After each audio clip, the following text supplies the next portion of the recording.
আল্লাহর হাবিব বলে মানুষ যখন মৃত্যুর ঘাটের মধ্যে পইরা যায় তখন জিহ্বাটা শুকায় যায় রে বাবা, আর কথা বলতে পারে না। 7 সমুদ্র 13 নদীর পানি মুখে ডাইলা দিলেও পানি তৃষ্ণা মিটবে না।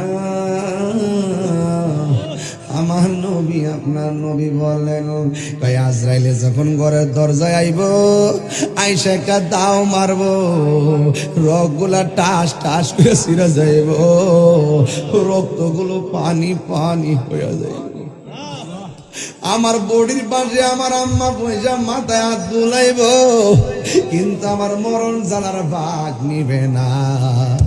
আমার পাশে আমার ভাই বসে থাকবে, রগগুলা টাইনা ছিঁড়ে ফালতাছে, আমার ভাই কষ্টের ভাগ নেওয়ার সুযোগ পাবে না। নবী বলে উম্মত রে,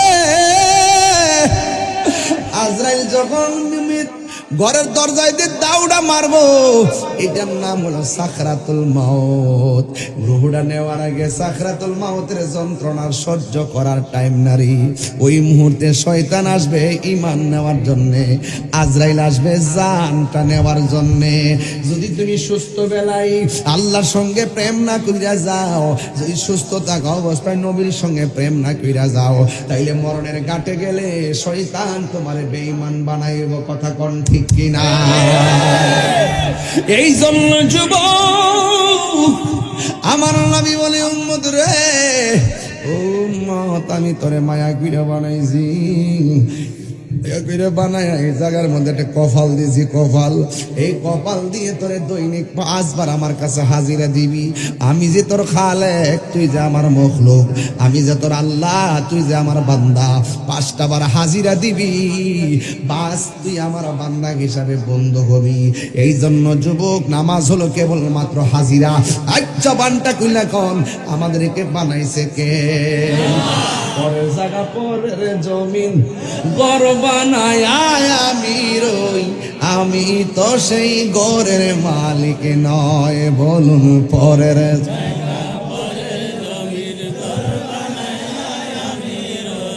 আমি তো সেই ঘরের মালিক নয়।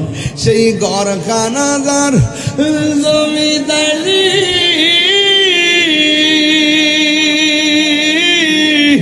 আমি পাই না তাহার হুকুম জারি। সে ঘরখানাদার আমি পাই না তাহার হুকুম জারি। আমি পাই না জমিদারের দেখা, আমি দেখা মনের দুঃখ কালে কই, আমি তো সেই ঘরের মালিক নয়। বলুন পরের জায়গা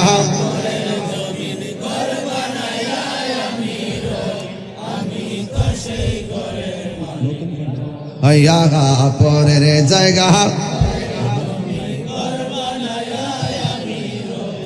আমি তো সেই ঘরের মালিক। এই জমিদারের ইচ্ছা মতো দেই না জমি চাষ, তাই তো ফসল ফলে না আর দুঃখ 12 মাস। ঠিক কিনা রে বাবা? আমি খাজনা পাতি ছবি দিলাম, তবু জমিন আমার হইছে নিলাম। আমি খাজনা পাতি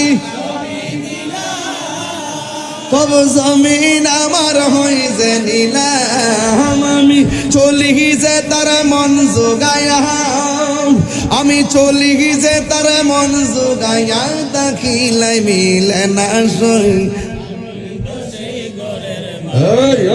পরের জায়গা পরের জমিন